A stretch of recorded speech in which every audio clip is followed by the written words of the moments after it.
ಒಮ್ಮೆ ಊಹಿಸಿ ನೋಡಿ, KGFನ ರಾಕಿ ಬಾಯ್ ಆಗಿ ಕೋಟಿ ಕೋಟಿ ಅಭಿಮಾನಿಗಳ ಹೃದಯ ಗೆದ್ದ ಯಶ್ ಈಗ ಭಾರತೀಯ ಪುರಾಣದ ಅತ್ಯಂತ ಶಕ್ತಿಶಾಲಿ ಪಾತ್ರಗಳಲ್ಲಿ ಒಂದಾದ ರಾವಣನಾಗಿ ನಿಮ್ಮ ಮುಂದೆ ಬರುತ್ತಿದ್ದಾರೆ.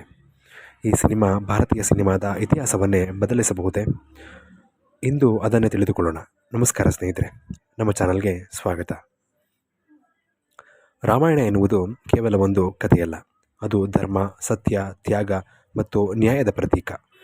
ಶ್ರೀರಾಮನ ಆದರ್ಶ ಜೀವನ, ಸೀತೆಯ ತಾಳ್ಮೆ, ಹನುಮಂತನ ಭಕ್ತಿ ಮತ್ತು ರಾವಣನ ಅಹಂಕಾರ, ಈ ಎಲ್ಲವೂ ರಾಮಾಯಣವನ್ನು ಶಾಶ್ವತ ಮಹಾಕಾವ್ಯವನ್ನಾಗಿ ಮಾಡಿವೆ. ಇಂತಹ ಮಹಾನ್ ಕಥೆಯನ್ನು ವಿಶ್ವಮಟ್ಟದ ತಂತ್ರಜ್ಞಾನ ಮತ್ತು ಅದ್ಭುತ ದೃಶ್ಯ ವೈಭವದೊಂದಿಗೆ ತೆರೆಗೆ ತರುತ್ತಿರುವುದು ಭಾರತೀಯ ಸಿನಿಮಾದ ದೊಡ್ಡ ಹೆಜ್ಜೆಯಾಗಿದೆ. KGFನ ನಂತರ ಯಶ್ ಅವರಿಗೆ ಅನೇಕ ಆಕ್ಷನ್ ಕಟ್ ಸಿನಿಮಾಗಳು ಅವಕಾಶ ಬಂದವು, ಆದರೆ ಅವರು ವಿಭಿನ್ನ ಕಥೆಯನ್ನು ಆಯ್ಕೆ ಮಾಡಿಕೊಂಡಿದ್ದಾರೆ. ಈ ಸಿನಿಮಾದಲ್ಲಿ ಅವರು ರಾವಣನ ಪಾತ್ರದಲ್ಲಿ ಕಾಣಿಸಿಕೊಳ್ಳಲಿರುವುದು ಜೊತೆಗೆ ನಿರ್ಮಾಪಕರಾಗಿಯೂ ಜವಾಬ್ದಾರಿ ಹೊತ್ತಿದ್ದಾರೆ. ರಾವಣ ಕೇವಲ ಖಳನಾಯಕನಲ್ಲ, ಅವನು ಮಹಾಶಿವಭಕ್ತ, ಅಪಾರ ಜ್ಞಾನಿ, ಸಂಗೀತ ಪಂಡಿತ ಮತ್ತು ಬಲಿಷ್ಠ ರಾಜ. ಆದರೆ ಅವನ ಅಹಂಕಾರವೇ ಅವನ ಪತನಕ್ಕೆ ಕಾರಣವಾಯಿತು. ಈ ಸಂಕೀರ್ಣ ಪಾತ್ರವನ್ನು ಯಶ್ ಹೇಗೆ ಜೀವಂತಗೊಳಿಸಿದ್ದಾರೆ ಎಂಬುದನ್ನು ನೋಡಲು ಅಭಿಮಾನಿಗಳು ಕಾತುರರಾಗಿದ್ದಾರೆ. ಈ ಸಿನಿಮಾದಲ್ಲಿ ಹಲವಾರು ಸ್ಟಾರ್ ನಟರು ಕಾಣಿಸಿಕೊಳ್ಳಲಿದ್ದಾರೆ. ರಣಬೀರ್ ಕಪೂರ್ ಶ್ರೀರಾಮನಾಗಿ, ಸಾಯಿ ಪಲ್ಲವಿ ಸೀತೆಯಾಗಿ, ಯಶ್ ರಾವಣನಾಗಿ. ಇಂತಹ ಬಲಿಷ್ಠ ತಾರಾಗಣ ಮತ್ತು ಭವ್ಯ ನಿರ್ಮಾಣದಿಂದ ಈ ಸಿನಿಮಾ ಈಗಾಗಲೇ ದೇಶ ವಿದೇಶಗಳಲ್ಲಿ ಚರ್ಚೆಯ ವಿಷಯವಾಗಿದೆ.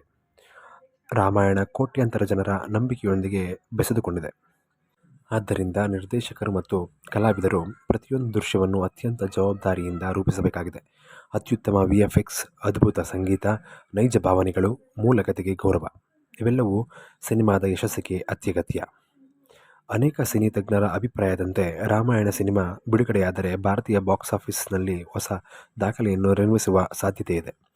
ವಿಶ್ವಾದ್ಯಂತ ಭಾರತೀಯ ಸಂಸ್ಕೃತಿಯನ್ನು ಮತ್ತೊಮ್ಮೆ ಪರಿಚಯಿಸುವ ಶಕ್ತಿಯೂ ಈ ಸಿನಿಮಾಗೆ ಇದೆ. ಇದು ಕೇವಲ ಸಿನಿಮಾವಲ್ಲ, ಭಾರತೀಯ ಸಂಸ್ಕೃತಿಯ ಭವ್ಯ ಪ್ರದರ್ಶನ. ಹಾಗಾದರೆ ಸ್ನೇಹಿತರೆ, ಯಶ್ ಅವರು ರಾವಣನ ಪಾತ್ರ ಭಾರತೀಯ ಸಿನಿಮಾದ ಅತ್ಯುತ್ತಮ ಪಾತ್ರಗಳಲ್ಲಿ ಒಂದಾಗಬಹುದೇ?